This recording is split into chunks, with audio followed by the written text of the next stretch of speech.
Hello YouTube and welcome to my Let's Play of Super Mario RPG Part 1. I'm excited to be here. This is gonna be a blast. Let's do this.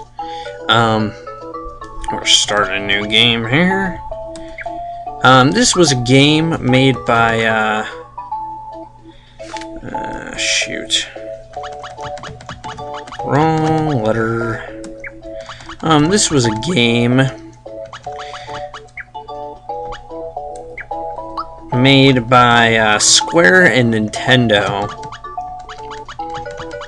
in '96. Great game, highly underrated, great RPG. It takes all the elements of the Final Fantasy games, which Square was already known for making, and the platforming games that Mario starred in, and it mixed the two together so perfectly.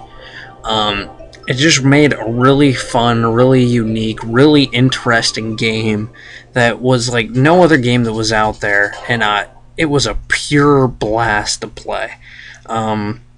This game is hilarious the whole way through. The storyline isn't serious at all, but it makes you just laugh hysterically the whole way through. It's very tongue-in-cheek. It makes fun of the Super Mario series. It makes fun of the Final Fantasy RPG type stuff.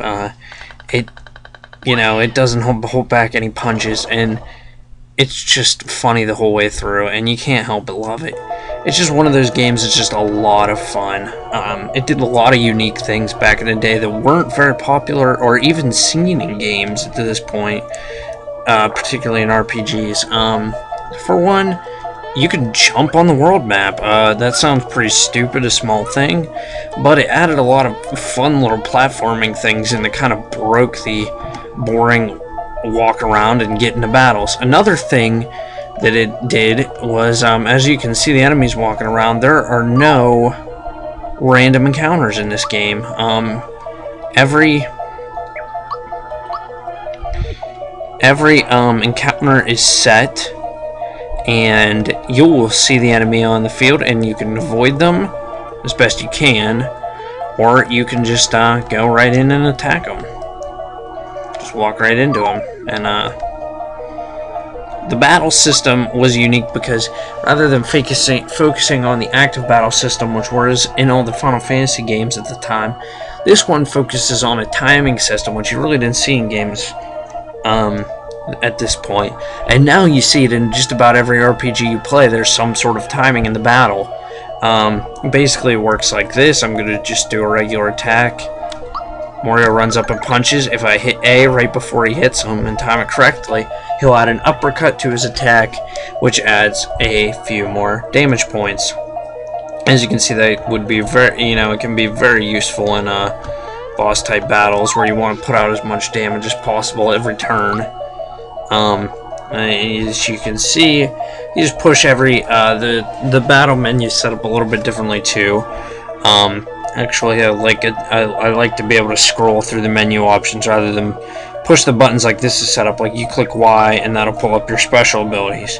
You click X, that'll pull up your items. You click A, you'll pull up, or B, you'll pull up defense and run, and A, you'll pull up attacks. Just your regular attack. So it's pretty simple. The only thing that's annoying is, like, if I click Y to do my special, I can't click A, the select button, to select that. I have to click Y again. Else it will go to your... It will switch over to the A menu option, which is attack. So you'll attack instead of doing your special technique. So you gotta remember that. And at points it'll screw you because you'll click A expecting to do... And there. I just clicked defense on accident, didn't mean to. So there are times that'll screw you up, but for the most part, the battle system's pretty easy. You get good at it after a while. The timing does switch up when you get new weapons, and different special techniques have different timings. So you're not gonna master it right off the bat, it's going to take you a little bit of work to really get good at this system. Different characters have different timing. So, you know, there's a lot to screw around with that, and eventually it becomes a skill thing rather than so much a strategy thing like it was in the Final Fantasy games. So, I mean, it was unique, it was different. It's a really cool game. I like it a lot.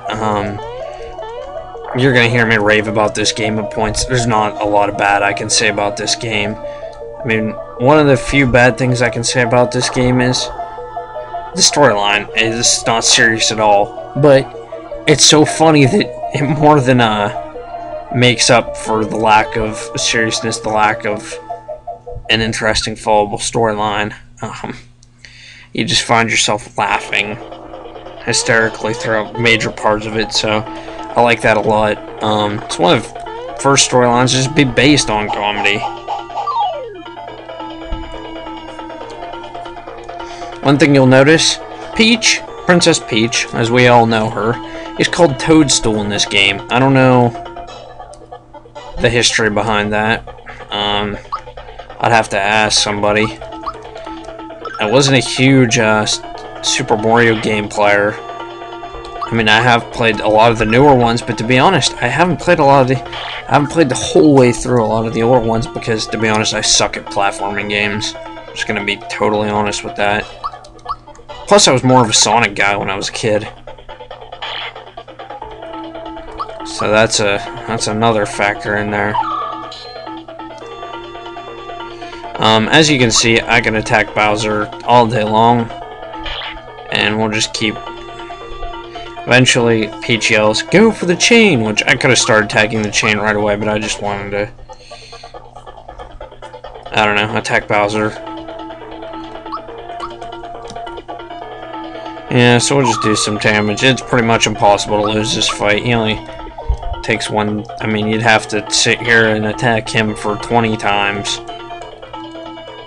to get yourself killed, so not gonna happen. After you attack this chain a few times, the chain will break and Bowser will fall. You've beat your first boss fight. Yeah, it's not particularly hard. Don't let this first fight fool you, though. This game is actually quite hard.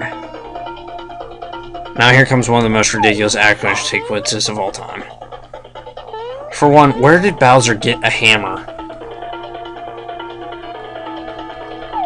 Okay, where did he get a second hammer? Okay, now we're falling, still falling. A minute ago this was like a 10-foot drop, now it's like 300-foot drop.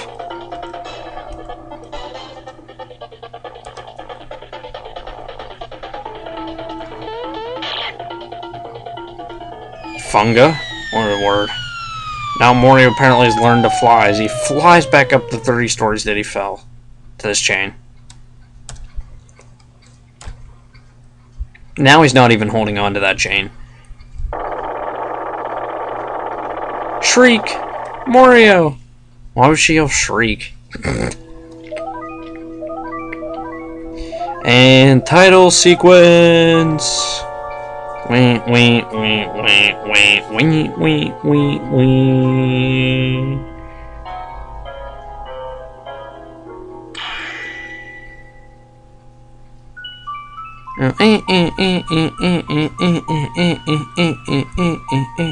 This game doesn't have the best music. I think Nintendo and Square are two of the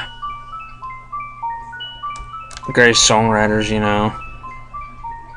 I mean, all the great music and little things that Nintendo wrote for Super Mario and Zelda. All the great things that Square wrote for their Final Fantasy games. You'd think this game would have a mind-blowing soundtrack. Really doesn't, but that's okay. The soundtrack's not bad. There's a few fun songs.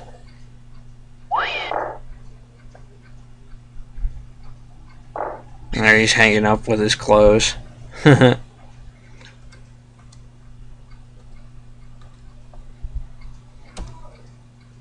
Now Toad's making fun of him. Poor guy. We'll bounce down. Let's bounce on our bed. Boing, boing, boing, boing, boing, boing. Alright. There's nothing to do in here. You can shut your light on and off, take a nap. Get some HP back if you want to.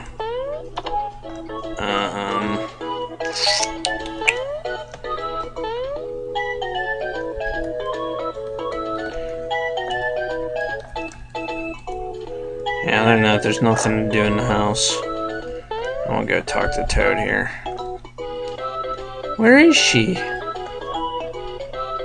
What's with the silent treatment? Give me the cold shoulder. Oh, you were making fun of me when I went flying. And that's pretty much... I find that funny, but that's pretty much, oops. Didn't mean to do that. I have to save. All my save spots are gone. Dang it, I did it again! Instead of my own button configuration, I can't even remember it. Alright. I'm just gonna fill these all up because I don't want to lose them. And there we go. Okay, this part's actually getting too long. I was going to keep going, but actually I'm thinking this is taking too long. So I'm going to cut this one off right here. Thank you all for watching, and join me when we do part 2 of Let's Play Super Mario RPG. Thanks, guys. God bless.